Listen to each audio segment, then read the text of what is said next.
Story 1. For background, I am a police officer in Australia. I work in plain clothes. At work, I wear a business shirt with tie, suit pants, and have my utility belt with gun, taser, pepper spray, and all other necessary accoutrements on the belt. I also have a police badge clipped to my belt and another police badge with my work identification around my neck. This incident also happened while the coronavirus was spreading rapidly. Most businesses had been closed by government mandate. People had to ensure they were practicing social distancing or they could be fined. The government had not mandated that people stay home, but had limited the number of people allowed in groups. No contact with strangers, and you should only be out for work or essential supplies. It is also important to know that in Australia, members of the public cannot carry firearms in public, and it is difficult to get a license to even possess a firearm. A few days ago, I was at work and my partner needed to buy supplies from an office supply store nearby. The staff at this store wear dark blue polo shirts. We went to the store and my partner was getting everything she needed. I was waiting when I heard this screeching voice from behind me. "Where are the chargers?" I turned around and saw this angry woman standing there with her arms crossed, glaring at me. Now let me remind you that I am wearing all my work gear and a bright pink long-sleeve business shirt. I say to the angry woman, "I'm not sure where the..." The angry woman is not impressed and cuts me off, steps very close to me, well within what I consider my personal space at the best of times, but when I'm at work, it is an offensive gesture. The angry woman then screeches, "You work here, how do you not know where chargers are?" I look the angry woman dead in the eye and with a stern voice say, "First thing, I do not work here. Second thing, I am a police officer. I point at my gun, taser, and badge. Third thing, you are currently breaching social distancing laws and can be fined. Step back now." The angry woman quickly turned around and ran from the store. I am just happy that the actual staff did not have to deal with her because she was rude from the start. I should have pointed out that a phone charger is not an essential purchase. Edit. Our government deems essential items as food and medicine. You can also go outside to exercise or travel to work. I am a 32-year-old, and for me personally, a phone charger is essential. I live off my phone, but is anything an angry woman wants really essential? Story 2. All names and some details have been changed to protect the innocent. Last night, Oscar and I were talking about the incident I had with an angry woman at the local store last year and how his former coworker, Leela, saved me before the situation got worse. He had his own story to share and has granted me permission to post it here. Cast. Oscar, manager. Joseph, helpful guest stocking shelves. Penny, Joseph's mom. George, rude customer. Back before he joined the company we both now work for, Oscar was doing his rounds around the department store he worked at, talking to customers and employees and making sure everything was running smoothly. It was a slower than usual Monday, so Oscar was able to enjoy his stroll. He came upon a teenage guest reorganizing the stuffed animals and making everything look neat, under the supervision of his mom. Oscar noticed the guest was wearing noise-canceling headphones. "Oscar, thank you so much for making everything look neat. You have got an eye for detail." Penny, a bit embarrassed. He likes to organize and clean up as it helps calm him when he gets overstimulated. I can get him to stop if it is being a problem. Oscar, nodding, "My son does the same thing, and as long as it helps him, then you are more than welcome to." To Joseph, "You are doing a great job." He left. Oscar decided to get some paperwork done when they heard a loud clattering and a cry. Oscar ran back to see this huge man who looked like he had eaten one Thanksgiving dinner too many and his button-up shirt was about ready to burst open standing over Joseph. Joseph had his hands over his ears, now sans headphones, and looking like a proverbial deer in the headlights. The guest was pointing at him. "George, now that you are not listening to your music, are you going to help me?" Penny walked up to him. Penny, "Sir, my son is not an employee and has autism." George looks at Penny with narrowed eyes. "Do not lie, he was wearing headphones." Realizing the situation needed to be de-escalated, Oscar walked up, customer service smile on his face, although he was seething inside. "Oscar, may I help you, sir?" George notices Oscar, Thank goodness you are here. You really need to tell your employees here points at Joseph and Penny to not wear headphones on the job and to stop covering for each other. I cannot believe that you hire.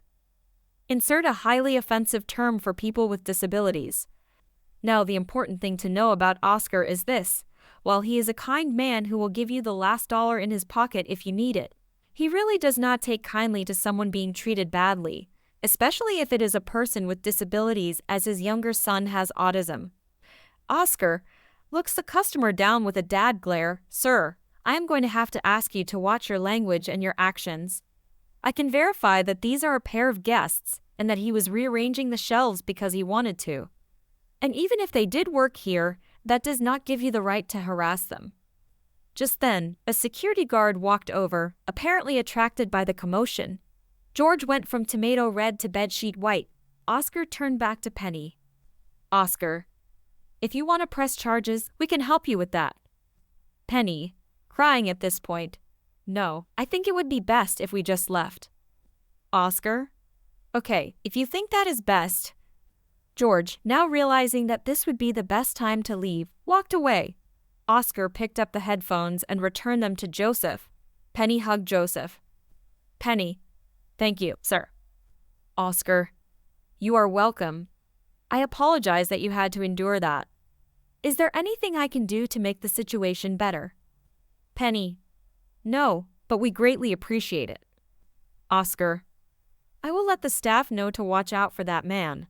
And if there are any problems, do not hesitate to contact us. George never stepped into the store again. From then on, Joseph and Penny would come into the department store to say hello and organize the shelves every Monday, with Oscar occasionally bringing out some extra toys for Joseph to put away if he wanted. Story 3. Years ago, I worked in local news in a small southern city that was a popular tourist spot, especially among folks from the northern United States. As this was a few years after the Great Recession and hospitality was the only real industry in the city, we did a lot of stories on tourism business, flights, etc. I was at the airport one day preparing for a live shot and shooting some background footage with my camera. It had the nationally recognized television network symbol and the word news emblazoned on the side. Additionally, I had a stick microphone with the same logo attached to my belt. I was in a shirt and tie, but had my sleeves rolled up and tie loosened. For reference, all airport employees were wearing polo shirts with the airport logo on them, as well as very visible identification badges. A group had just arrived at the baggage claims. I was making conversation with one person when a lady seemed to literally part the crowd of people to head straight for me. This was nearly a decade before angry women were a thing, so I will dub this lady Proto-Angry Woman. She was in her 50s but dressed like she was 20 years younger and was wearing an overly bedazzled cowboy hat. She looked as though she had lived, laughed, and loved her whole life, leaving a trail of mangled managers in her wake. She moves over to me like she has a purpose and slinks one hand on her hip. She looks at me smugly and says in a forceful tone, "Do you work here?" I say no, and it is almost as though she does not know what to do with herself. She sits there for a moment, staring at me, blinks twice, mutters, "Oh," and just sort of dissolves back into the crowd. To this day, I wonder what she was about to demand or complain about because she clearly had an axe to grind. The only thing I can guess was that she had not enjoyed her flight, as a few people at the baggage claim complained about turbulence. But I am not sure what she expected an airport employee to do about warm air rising and causing turbulence. Story 4. I was in my nearby Home Depot where I spend a lot of time, so I know how to find stuff. Usually, I went down the hardware aisle and saw a group of 4 women in their 40s-60s. One had a machine screw, and they were looking for a big pack of them, looking terribly lost. If you know the threaded products section in these stores, it is pretty well laid out if you know how bolts and stuff work. I asked the one with the screw if she would like some help, and she was thrilled for the offer. I took the screw to the sizing chart. Okay, it is 10/32 1 1/4 inches long. I pulled the baggie with 6 screws in it off the wall, and she asked if they have big packs. I did not see that length, but they had a big pack of 1.5 inches screws. I asked the group if that would be all right, and one of them said it would stick through the back. I looked back and searched a little, finding the proper size. I handed the screws to them and jokingly said, "That is the first time I have heard women complain about a little extra length." They laughed and thanked me before I gave them my parting words. I cannot get fired for that statement because I do not work here.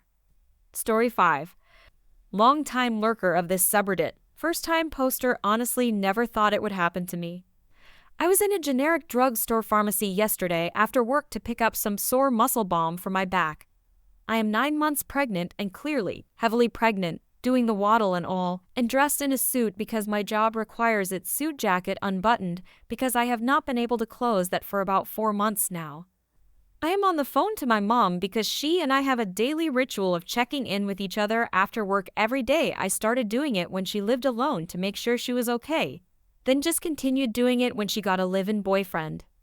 As I am walking up a random aisle to make my way to the counter to pay, talking to my mom with my cell phone in one hand and muscle balm in the other, a gentleman blocks me in the aisle and says, "Where are the razors?"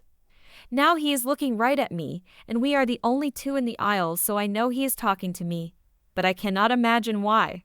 I respond with, "I am not sure, pardon me though, I would like to get by."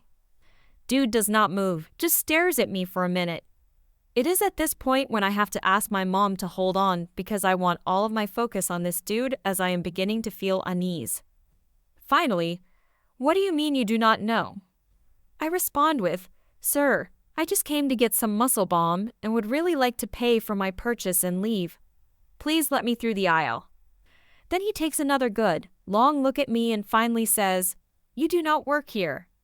At this point, I am just annoyed, tired, and wanting to get on with my life, and my stomach is too big to squeeze past him because he still has not moved, so I get kind of snippy. "Sir, I am 9 months pregnant and wearing a suit and heels while talking on my cell phone. What made you think I work here?"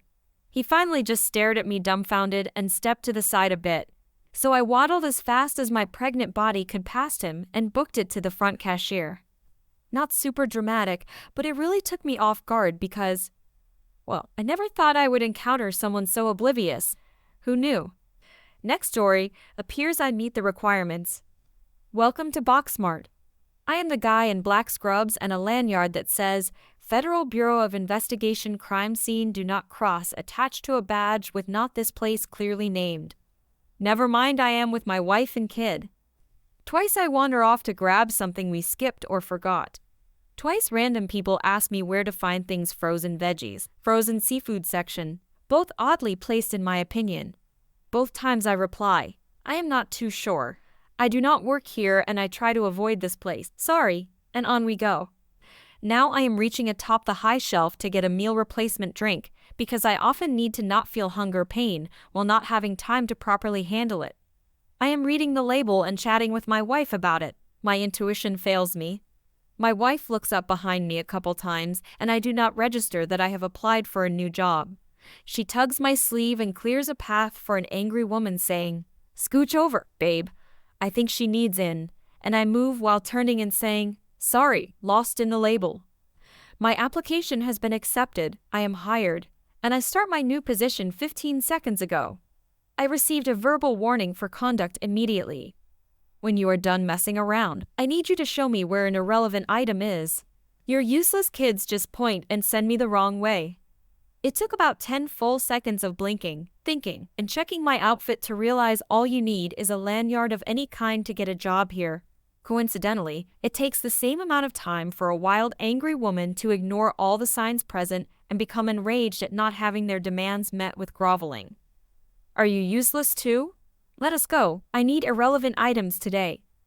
I give my wife a good solid kiss. She blinks and stares confused. Be back in a sec. Beautiful. Be good for mommy, buddy. My kid does not think much, but my wife catches on. Really? Okay then, have fun. I check my badge again just to see if the ignition kicks on for the angry woman. She appears to run on steam and the coal fire is heating up. I am pretty new, but we will find it, right this way, ma'am. She made it down 4 aisles that most definitely would not have what she wanted before mentioning my incompetence. I cannot see why they would put you in charge. I cannot help but agree. I am right there with you, ma'am. Seems like a major oversight. She follows through pet food, by the fish, and through shoes but draws the line at electronics. I am looking for an irrelevant food item. Why would you take me here? There is no food back here at all. It has been fun, but I am bored, and she is either going to get the point shortly or never. Yeah, you are probably right. Maybe we should get someone that works here. Should we try at the register? They can probably call a manager from there. Looks like the at-will employment in my state kicked in. She walked off toward the food, and I have not received next week's schedule. I am not hurt though. The pay was terrible.